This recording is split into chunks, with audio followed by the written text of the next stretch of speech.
Hello, my name is Reed Armstrong. I'm a professional artist and art historian, and I'm here today at the auspices of the International Catholic University Lectures. The title of this lecture series is The Sacred in Art.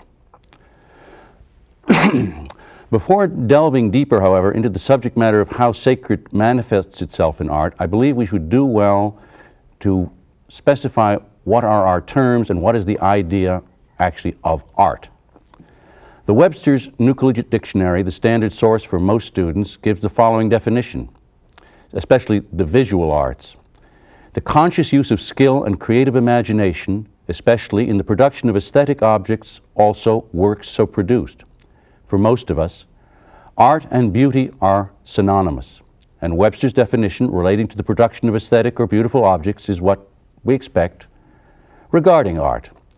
This concept of tying together the notions of man's art with beauty goes back to the Greeks. For the progenitors of Western civilization, beauty existed as a reality in and of itself. It formed part of the cosmic triad of the good and the true, the beautiful. According to the ancient Greeks, art involved man's ability to copy nature, which contained within its very essence the plenitude of beauty. Plato taught that beauty was the splendor of truth, which he equated with order and measure. For Aristotle, art was the capacity to make. It was concerned with ends determined by reason. Art was not just copies of copies, but consisted in universal forms devoid of trivial inessentials. To be beautiful, a work of art had to contain order, harmony, symmetry, and rhythm. These are inherent in the observable universe.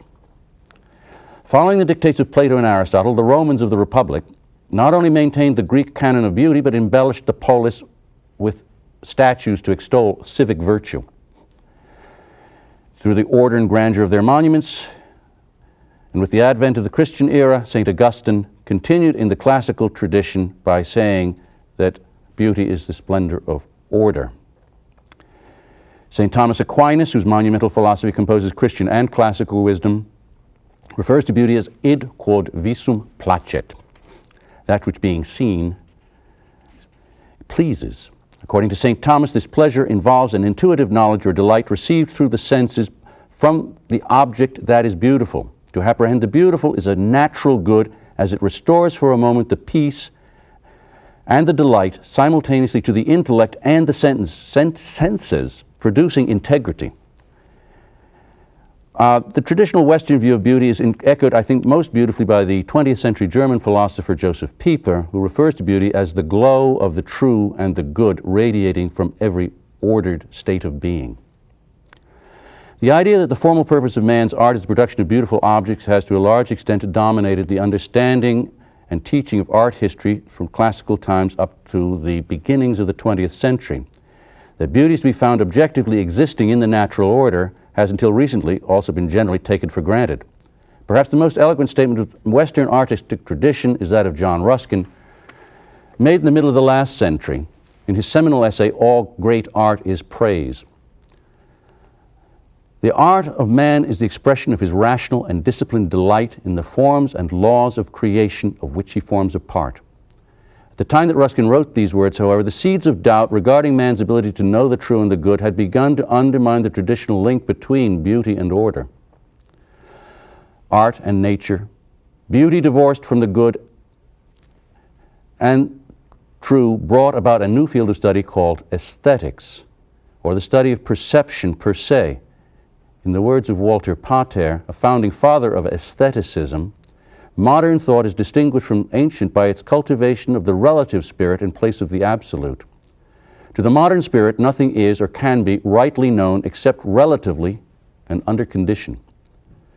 All arts must tend toward the nature of music, said Pater, that is, significant beauty without any articulate meaning. Most people who have been subjected to a college-level course in art history or aesthetics from the 1940s through the 1980s will have been taught this formalistic approach that beauty can and in fact must be abstracted from the sensible reality to produce great art. While the debate begun in the last century continues as to whether beauty exists as intrinsic to nature, as espoused by the realists, or whether beauty can be distilled and judged on its own terms, the abstractionists, a whole other aspect of art, pictorial art anyway, has been largely ignored. Whereas it's undoubtedly true that philosophically speaking the end of art is beauty, either abstract or real, according to one's metaphysics, psychologically speaking, the visual arts are and must be studied as a powerful means of communication. It has been more and more clear since modern discoveries regarding the unconscious that the visual images convey some of man's most profound feelings, fears, desires, aspirations, and inspirations. While the aspect of this visual arts was grasped immediately by the advertising industry to maximize profits, little interest was shown in established academic circles. Some of this century's leading art historians have, however, alluded to this most fascinating and as yet little understood aspect of art. I'd like to quote here from some of three whose credentials are above reproach: historian and renowned iconographer Erwin Panofsky, French author and critic René Huguet, and the late curator of Oriental art at the Boston Museum of Fine Arts, Ananda Coomaraswamy. Panofsky, in his introduction to the studies of iconology, describes three levels of understanding undergone while viewing a picture.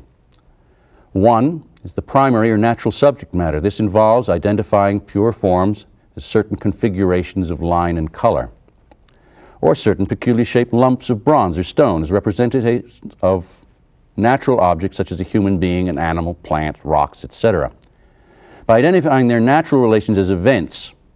Number two is secondary or conventional subject matter. Under this heading comes iconographical motifs by which the viewer may identify characters and events such as a group of figures seated around a table as representing, for example, the Last Supper. However, number three brings us closer to the true message of a painting or sculpture. It's what Panofsky calls intrinsic meaning, or content, which he goes on to state is apprehended by ascertaining those underlying principles which reveal the basic attitude of a nation, a period, a class, a religious or philosophical persuasion, unconsciously qualified by one personality and condensed into one work. If these terms seem somewhat mysterious, those of René Huguet delve even deeper. Art, he wrote, is the story of human societies, what the dreams of an individual are for the psychiatrist. Many think of art as a mere diversion, a thing that is purely marginal, so that the real business of life. They do not see that it looks into life's very heart and lays bare the unconscious secrets, that it contains the most honest confessions, confessions that have within them the least element of calculation and must therefore be accounted as exceptionally sincere. The soul of an age is here revealed. It no longer wears a mask. It seeks and discloses itself with prophetic knowledge that is to be found both in the highly sensitive or the possessed. Finally, in the words of Ananda Coomaraswamy, the public wants to know what a work of art is about. Let us tell them what these works of art are about, and not merely about these works of art. Let us tell them the painful truth, that most of these works of art are about God, whom we never mention in polite society. Now, with the above in mind, that is to say, that while pictures, sculptures, and architecture may be studied from a formalistic point of view regarding their intrinsic beauty, the purpose of this series of lectures, where we're going to have some slides coming after this, is to broaden our vision of just how well the visual arts reflect the religious aspirations of different groups or peoples at different times in history, as seen through the inspired individuals we call the geniuses or great artists of any period. The visual arts, I believe, if properly understood, can indeed give great insights into the fears, hopes, aspirations, as well as the supernatural faith of both individuals and societies. And these visual arts are the true mirror of man's soul.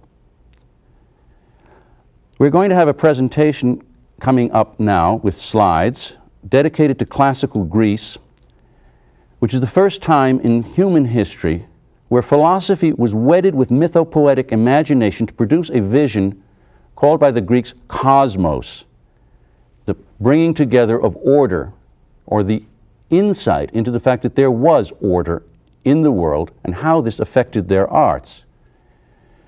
We shall move on from this program to move to Christian arts, East and West, and on through the history of art up through the Baroque period in 8 consecutive lectures. Before we move on to the Greeks, we've got to start any concept of the sacred with the idea of Mother Nature. This particular figure here is the Willendorf Venus from 20,000 BC. It is Mother Nature, Gaia. She is the forces of nature. There is no face, you will see, no imagio Dei, no intelligence, no rationality. There's no hands, or virtually no hands. It's not homo faber, man the maker. This is Mother Nature as a force to be worshipped and feared by early man, 20,000 BC. Next, please. Have the next slide, please. Thank you. This is from Catalayuk, the same period in the Near East. This is earlier, a little bit later, of course, but the same idea of woman as the object of procreation and creation, no face. Next, please. In India, this is called a Mahamudra. It again is the exact same thing. You're going to find this is a universal pre-classical idea of the sacred. Nature is sacred. This has no face, again. There's no rational ideology behind the forces of nature. Next, please.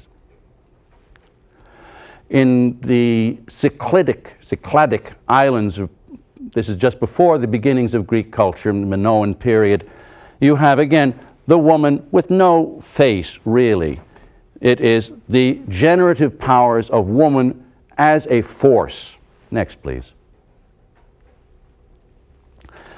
Again, from the Cycladic islands, you have, as a counterpart to this feminine dance of life or natural religion of fertility, a male figure. It's an idol, and the head, of course, is rather phallic, and it is not a human face. It is just the generative forces of nature. Next, please. From the earliest Greek period on the mainland, early 8th century, somewhere in between Attic Greece, you find, the Greek warrior, pre-rational. This is before the great explosion of Greek reason, before Thales of Miletus and the philosophers began using their reason to figure out what life was all about. You have a mask-like face and a emphasis on the genitals and a warlike pose, sex and violence. These are pre-rational human beings. Next, please.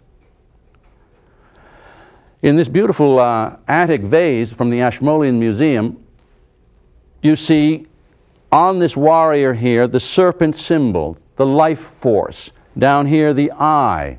These are talismans of magic. When you're dealing with Mother Nature and irrational forces, the only way you can deal with it is through magic and talismans. Next, please.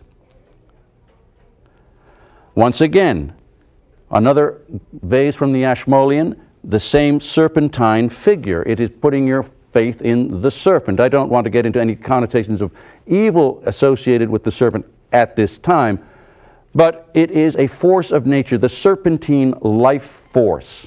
Next, please. An Etruscan and a Greek warring, the serpent and the pentagram. It's the same as you get off a rock album today. These are the forces of magic. They're back in pre-rational Greece. Next, please. In the Minoan Civilization, this is stepping back a bit, but it does give us this idea of the woman, once again, she has a face, but she's controlled by a leopard on her head. It's the animal, the feline, the secretive.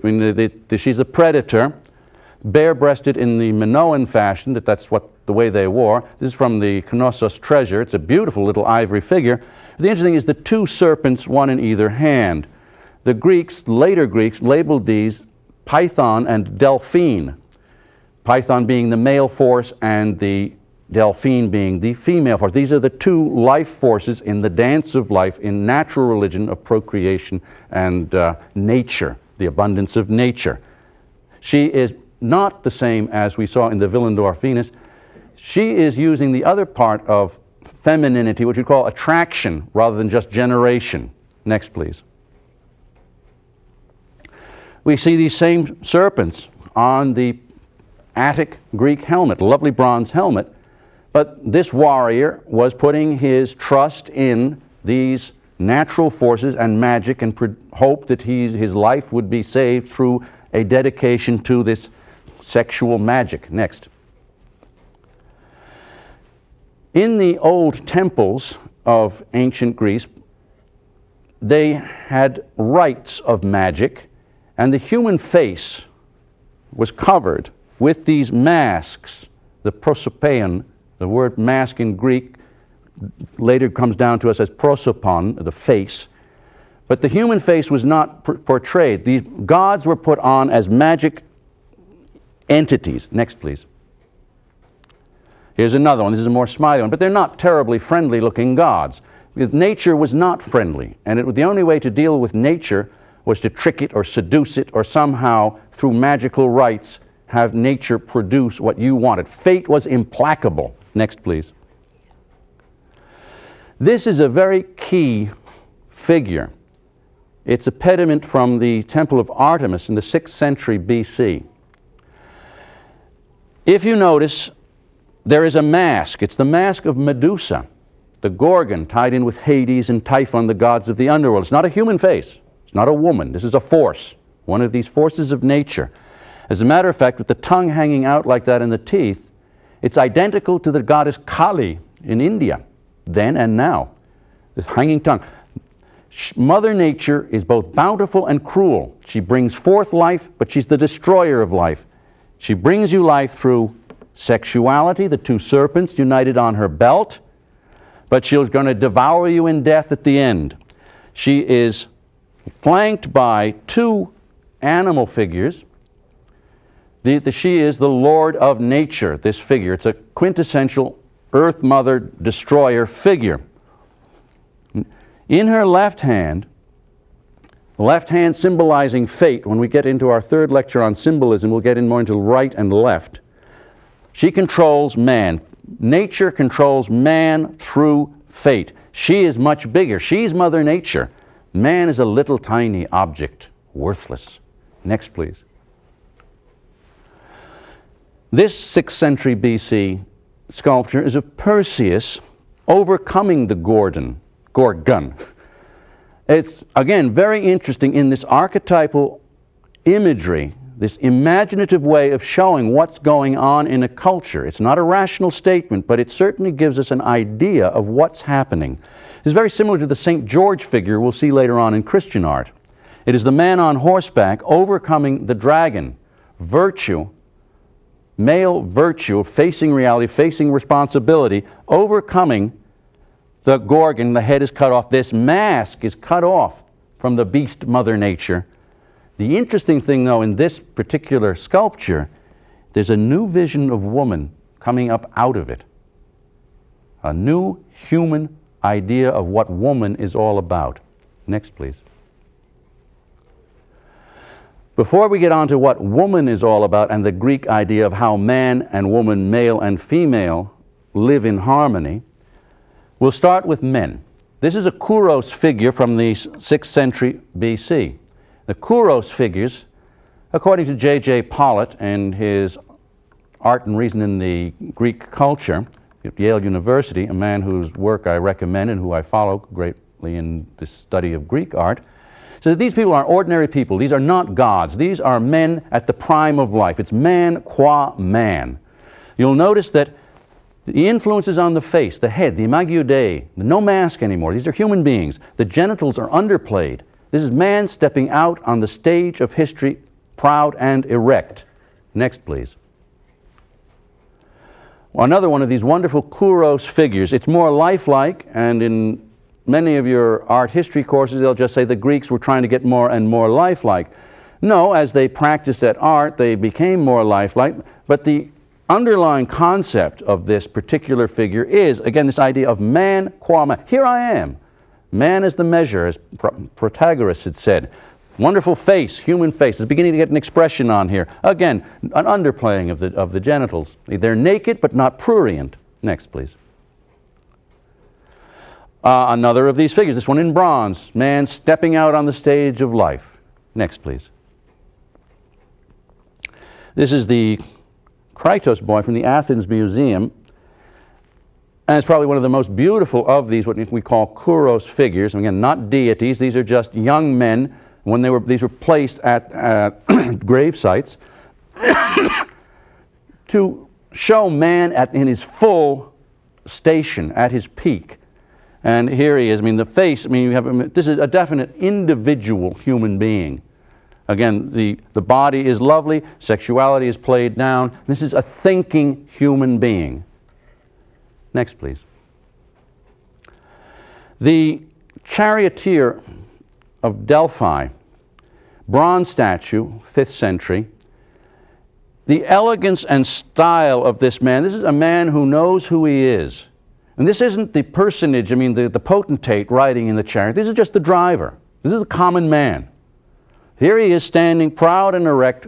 He knows his job. His job is a part of the whole ideal of what's going on. He's not some sort of slave. He's a proud human being. Next, please. This is obvious in his face, this close-up.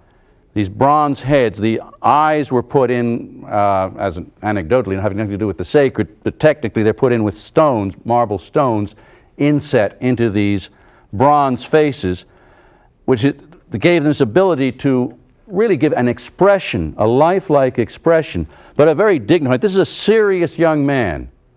He's on a quest, of what the Athenians were all about, what Greece at that time was all about, of building a culture that wasn't controlled by magic and fate, but that man could indeed rebel against fate through his reason and make order out of chaos. Next, please. The Aegena temple fallen warrior. Most art historians will just put this in as a progression of realism in Greek art, the ideal being to make it as realistic as possible. No, this, as an expression, this is an expression of the dignity of man even in death. This warrior has been cut down in the prime of life, but there's no self-pity in this particular statue. This man retains his dignity even as his lifeblood is flowing out of him. Next, please. The spear thrower of Polyclitos. We think of the Greek sculptors, Phidias, Polyclitos, Praxitalis. This is the way I would teach it in school, to remember the 3 Ps of great Greek artists. This is a Roman copy, and we don't know what the original looked like.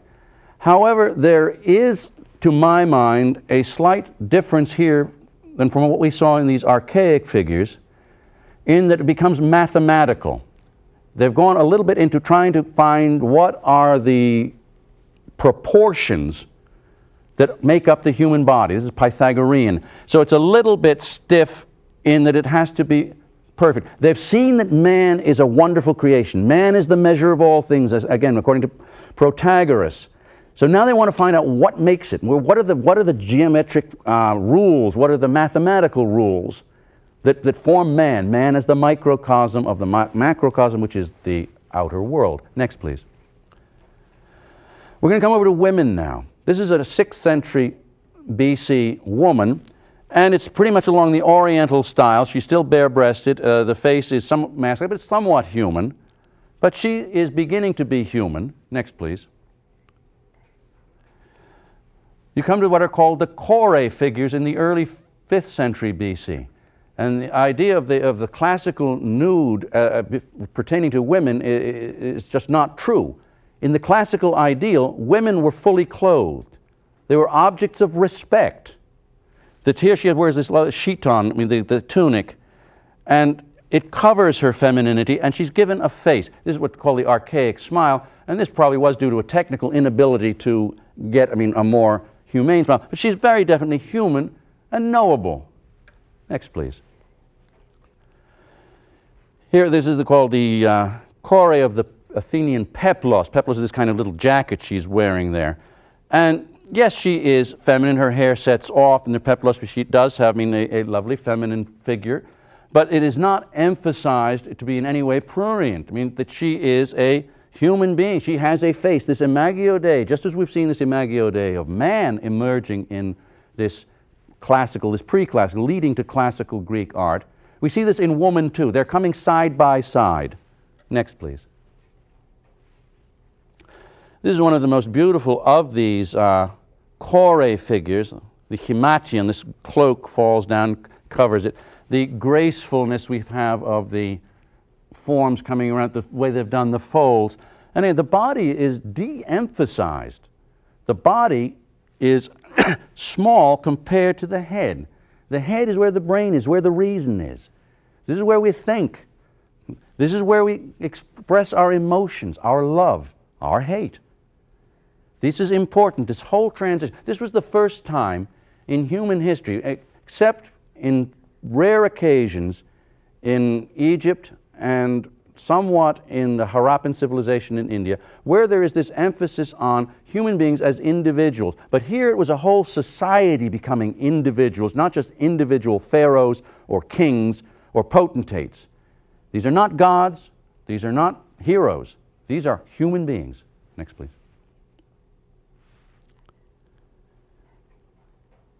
This is just a close-up of the face of the same core figure, which I think shows, I mean, the serene dignity. She knows who she is.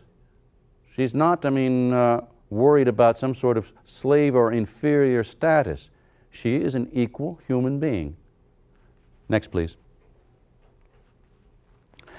The first of the great temples built after the destruction of Athens in 480 by the Persians, and the defeat of the Persians and the throwing out of the Oriental influence, so to say, and the beginnings of what we call classical Greece, the great 5th century.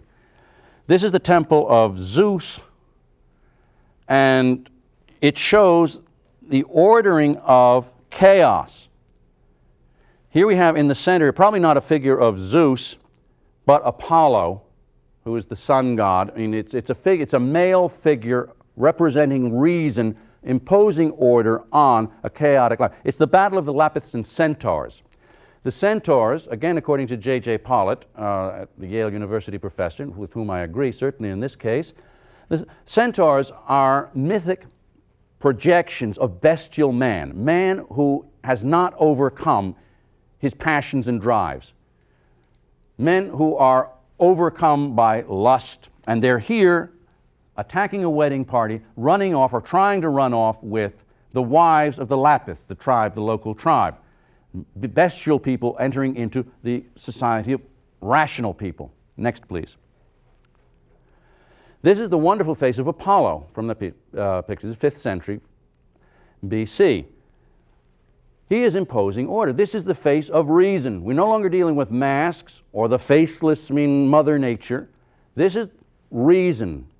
A face, the logos, the idea that this rationality can be imposed on an order. He's spreading out his right hand. We had the left hand of fate. Now we've got the right hand of reason, putting order on this. And of course, the Lapis destroy the Centaurs, and they're sent out. They're ejected. It's the triumph of order, reason, logos. Next, please. These are the faces of some of the ladies involved, that were being carted off by the wicked centaurs. Again, there was a tremendous sense of dignity in these faces. These are not sex objects. These are fully formed human beings. These are women with rational souls. Next, please. Another one. There's a certain resignation. There's a wonderful dignity.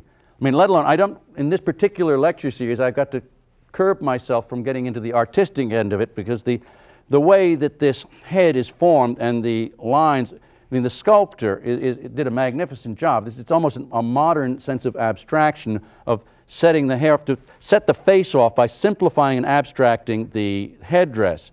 But a tremendously deep psychological portrait of a resigned yet noble human being. Next, please. Of course, the crowning glory of the Greek times, the age of Pericles, is the Acropolis and the Parthenon. We've all seen pictures of the Parthenon. This was, of course, built, after the burning of Athens. They had said they would never rebuild after that burning, but when Pericles came, he said, yes, we must rebuild. And this temple has been built to Athena Parthenos. Athena, wisdom. Parthenos, coming directly from the mind of God. She was born, if you've read your Hesiod or your Homer, directly from the mind of God.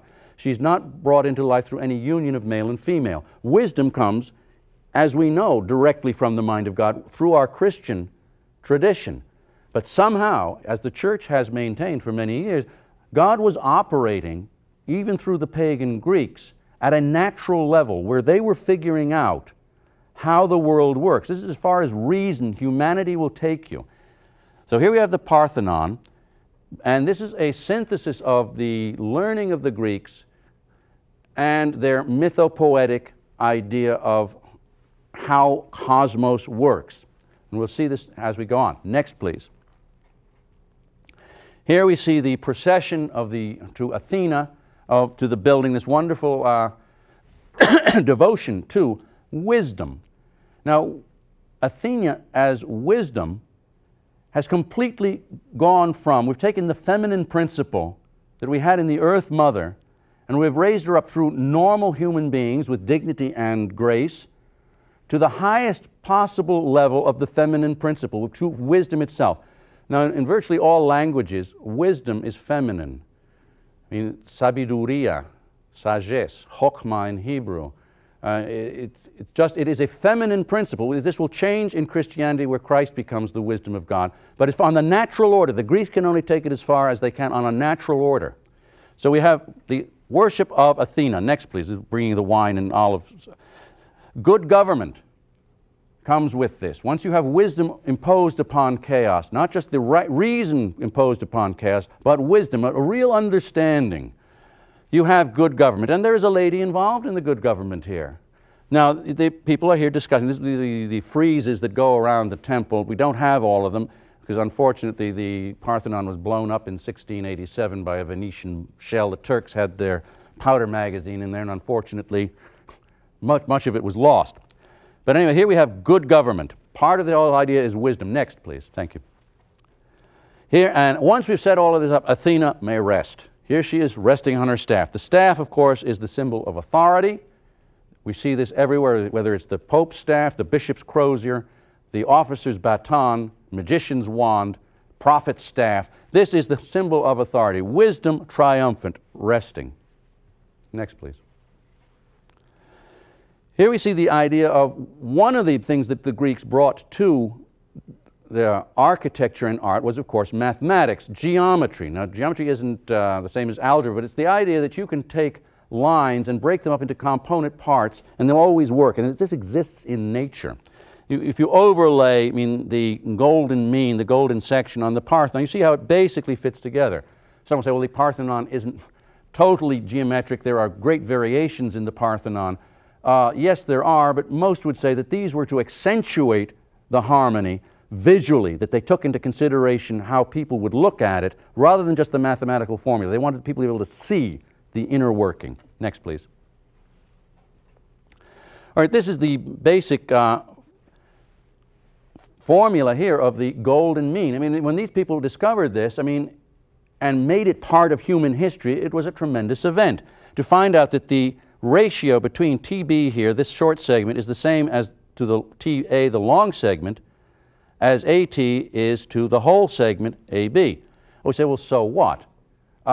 It just happens to be that's the way nature works. Can I have the next, please? It works both in nature and in projections. You find the seashells, the Nautilus, or the ammonite, grows in this proportion. All geometric figures can be broken up into the pentagon, the pentagram, that mathematical projections all work by this formula, and the Greeks are the ones that discovered this. Next, please.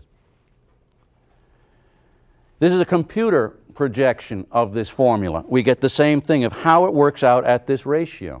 And it doesn't matter what size you start with, it'll always work out at this ratio as it grows. It's the natural growth process. Next, please. Here again, I mean, it's in, I say, in nature, this beautiful spiral here of an ammonite, 125 million years old. This is the way God did it. God put this order in the universe, and the Greeks are the ones that saw that this is an ordered place, that there is a natural order. It's called cosmos. So next, please. This is just to show that it works both, from a modern computer or, a 100 million old ammonite. It's the same thing. And here we have, again, a magnificent statue of Athena from the Vatican Museum. Unfortunately, she's lost her nose, which makes her a little bit ugly, but the dignity, serenity, and imperial power suggested by this head, that wisdom discovered by man, not imposed by God, but wisdom as known as coming directly from the mind of God, just as lust, Aphrodite, came from the severed organs of Zeus without any relationship. Athena comes from the mind of God. It's from the mind of the universe. Now, the Greeks did not understand, of course, a transcendental God. Their whole idea of cosmos was God itself, a monistic or pantheistic, in a way, system. But that it was orderly was what they brought to philosophy. They couldn't know the transcendental God because the transcendental God has to reveal himself, which he does only to the Jewish people. This is as far as you can get on the natural order. Next, please. Now, the pediment friezes are sculptures. These are at the top corners of the temple, the cornices. I want at either end, east and west. On the east, this is done from a 17th century drawing before it was blown up. This does not exist anymore. There's some pieces of it in the museum in Athens. But what's left is the drawings, and they did a mock-up of what was there. This is true to what was there. On the eastern end of the pediment, you have order. Athena and Zeus. Athena, wisdom, Zeus as God. As far as they could get to an idea of God, Zeus was it. He was the top God. Everything else was in hierarchy below him. And here he has the coronation by Nike of Athena. She holds the spear. Again, this bâton de commandement. It's holding it straight up. That she is in charge here. There are staffs. Everybody's seated, even Poseidon over here, the Lord of the Deep. Very orderly. Each one in his place. They are seated around this central figure of the Zeus, God, and Athena, his projection into this world. All of the women, you'll notice, are fully clothed. The classical mode was that women were clothed. They were objects of respect. Next, please. The west pediment is the exact opposite. All is chaos down here. The horses are rearing up. The Poseidon, the Lord of the Deep, and Athena are not in consort here as they were with Zeus, but they're in antagonistic fighting. So we have this end is agitation, and the east end is order. And again, as J.J. Pollitt has said, one represents the ordered view of the east against the agitated and view of the west. That these two are brought together. This is the idea of cosmos. All belongs within this unified rational reality called cosmos. And these are mythopoetic projections of the different forces in the cosmos, united in one temple under the aegis of Athena, the wisdom of God. Not quite correct, but getting there. Next, please. This is a wonderful drawing from a Greek urn where we have Athena, again wisdom, overcoming Enceladus, one of the titans, one of the forces of nature. And he's lust, actually. This Triskelion, the three-legged figure on his shield, is universally a symbol of male lust. She is empowered here. Wisdom overcomes this. And it's in their, mythopoetic ideology. What they did is they had Athena conquer this And Enceladus, this lust, was buried under Mount Etna in Sicily. So it was bubbling away, coming up out as sporadic eruptions, but mainly controlled. Next, please. Now, this ordering of the chaos and ordering of the universe was done according to by putting names and faces to all of these internal and external manifestations of man and the cosmos. So they do this by, first of all, they have the top is Uranus, male, sky god, Gaia, earth, mother. They unite and they form the Titans, which are the forces of nature. Then these are broken up into, say, the active principle and the passive principle, where you have, for example, Mars, or Ares in the Greek, and Aphrodite, war and lust united, and if they come together, they can have either harmony, the male and female coming together, harmonia, or you can end up with Dionysius, frenzy. This coming down this side. Down the other side, you'd have Apollo, the sun god, the god of poetry, united with Diana, or Artemis in the Greek, who is the moon goddess, totally chaste. And from them comes the muses and poetic inspiration. And out of all of these, you'll get different manifestations of nature. The whole idea was that you can put faces onto these forces and therefore tame them and put them together into this idea of cosmos, the harmony of the universe. Next, please. Now, this harmony not only worked for the cosmos as a whole, but it worked for the individual. And the idea of arete, virtue. Virtue for the Greek, well, for the Homeric Greek, it was courage and friendship and loyalty. But for the classical Greek, the time of Pericles, arete, or virtue, consisted basically in sophrosune, the golden mean of behavior. That everything is set up in the cosmos according to dyadic syzygy, male, female, order, disorder, all of these things, bipolar, all this is what active, passive, this all works within the cosmos. Well, within the human being, it must work the same way, because man is the measure, man is the culmination of the created order. So you have either ethos, or character, or pathos, how you react to things. And for the Greek, you must balance these. You can't have too much, puritanical ethos the whole time. There must be a balance with pathos. There must be feeling. But the trick is to have it in order. Now, the church has picked up on this. And when Thomas baptized Aristotle, this idea of the ordered life, except, if you are someone who has given yourself totally to the love of God, you don't live this life. You can give yourself 100% in love to God, to Christ. But for the normal citizen, this living in balance has been accepted by the church. Now, if you don't live this ordered life, if you live according to hubris, pride, or ate, folly, you switch one way or the other, too far one way or the other. You get too proud, you're too good, you think you're so wonderful, such a good Puritan. Or if you're folly over here, you're just drinking and song and all of that, you're going to end up in nemesis, which is destruction. Very simple, but very true. And this is one of their ideas that came out of this whole idea of an ordered cosmos, that you put it into balance. Next, please. Now, unfortunately, this balance didn't last long. In 430 BC, there was a tremendous fire in Athens which burned the city down. Then the Peloponnesian War started. And it seemed that fate had overcome reason, that man had just had this wonderful glimpse of order. There is no terrestrial paradise, but they thought they could do it.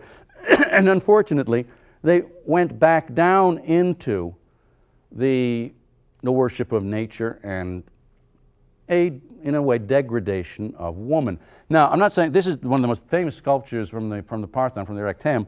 It's Nike tying her sandal, and it's a beautiful sculpture of a beautiful woman. But it's a diaphanous gown where one is very much taken by a very lovely lady underneath that transparent gown. There is this return to, woman as just wisdom down to more towards the Aphrodite. I'm not saying this is a complete destruction, but in these temples they brought back the snake worship, the magic came back, the amulets came back, and all of the things we had seen before leading up to this golden age of Pericles. Pericles' wonderful words were, we are lovers of beauty. We develop the mind without losing our manhood. We are the school of Greece. Well, this school of Greece lasted for about 50 years in its apogee. So let's move on to the next, please. The 340 BC, Praxitalis, the other great sculptor of the three Ps, brought back the first nude of ancient Greece. This great sculpture, it's absolutely beautiful. But for the Greeks, it was not just done to be a beautiful object, as Byron and these people went to look at the classical nudes. Well, they weren't classical, they were post-classical, they're Hellenistic. And she's placed in a tholos, a round circular temple, and she was worshipped as the goddess of sex. And it's recorded by Herodotus and others, that these statues were in fact, sometimes attacked. And that, they were painted life color. No, they weren't this pristine marble. They were painted life color, and they were, they were erotic statues. There was a return to eroticism. Now, this statue is normally in a history book, you say that is Venus or Aphrodite covering herself from her bath. She's been discovered. No, it is not that. That was a Roman idea, which we'll see in a second. It is full-fledged sexual woman. She is pointing at her pudenda. She's not covering it. And her jar here is not bath oils. It's the Pythia of Pandora. The jar of Pandora. It's not Pandora's box. That was an idea of Erasmus later on. It's Pythia, it's not Pixis. That is all the troubles of the world in that jar. And she is uncovering the jar. She's Pandora, the woman that brings trouble into the world through her sexuality. She had an armband, I don't know if you can see it in the slide, on her left arm, that arm of fate again. The armband, symbol of power. Next, please. This is a Roman Capitoline Venus. Here you do get, Venus being surprised in her bath. But this was a later Roman idea. They looked at the statue and gave it a completely different twist, because the Romans in the beginning, the Republican Romans, were very puritanical people. And they did not see Aphrodite as, this is in the Vatican, so it's perfectly fine. It is a beautiful statue. All of these statues may be approached and looked at from the viewpoint of aesthetics, which I certainly recommend. The first part I read in the beginning here was that we are normally taught to look at art from the viewpoint of aesthetics and to appreciate it for beauty. And yes, indeed, we should. This is why a statue like this can perfectly well be in the Vatican Museum, and I've been there, and I've enjoyed this as an artist, as an aesthete, because I truly do love beauty. But in this series of lectures, I want to get at what's going on underneath for the production of these statues. Next, please. You get beautiful statues, but they're filled with pathos. The ethos has gone. The ethos has disappeared from the composition of humanity. It's tortured man. It's feeling man, not thinking man. Great sculpture, great art. And in many of the art courses you will take, you'll say that this is a progression from what we saw, and that these Kuros figures were primitive compared to this wonderful realism that we have in Hellenistic art.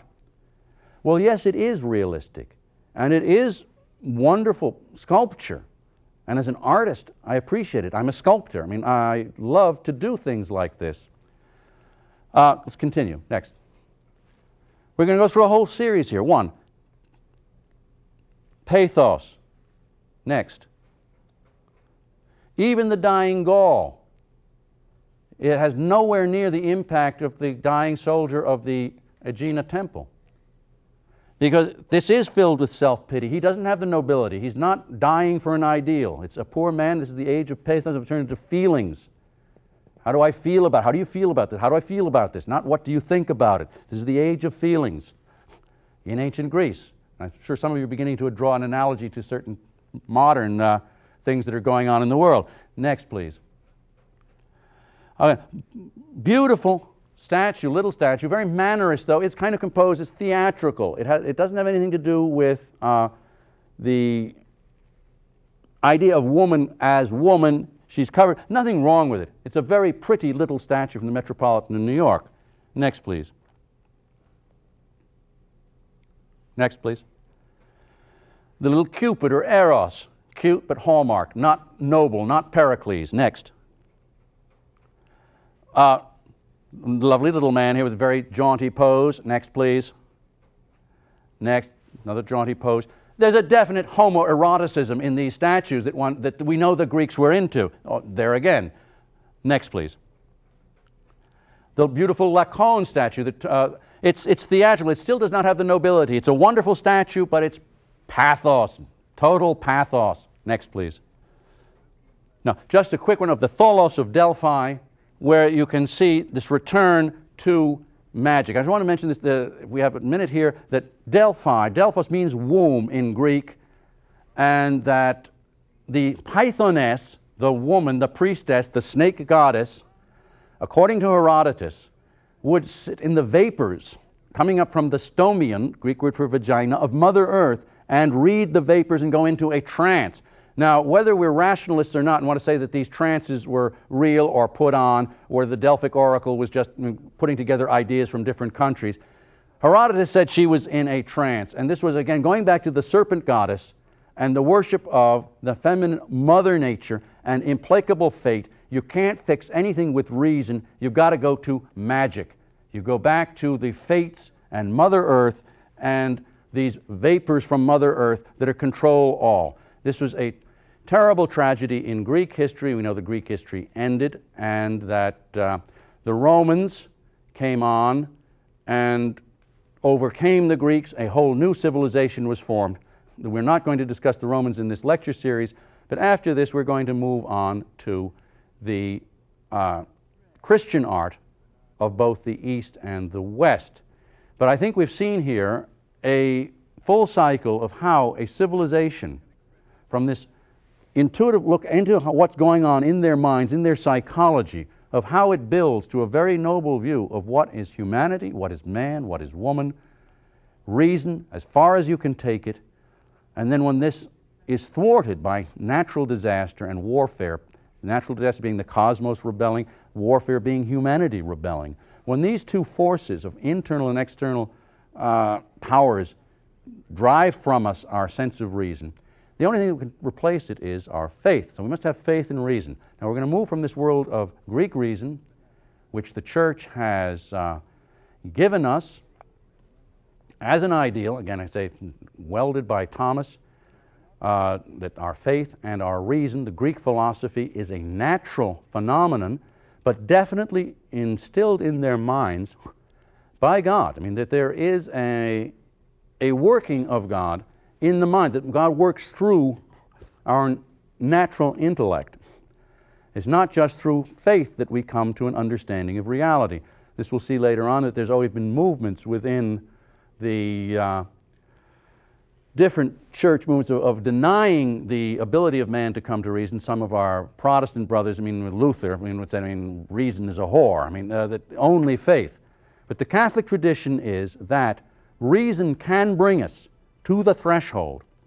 And I think we've seen here that classical Greece did come to this threshold, especially in its elevation of Athena, wisdom, the wisdom of God. There's a whole book, as we know, in the Bible of wisdom, chokmah, wisdom, feminine, comes from the mind of God.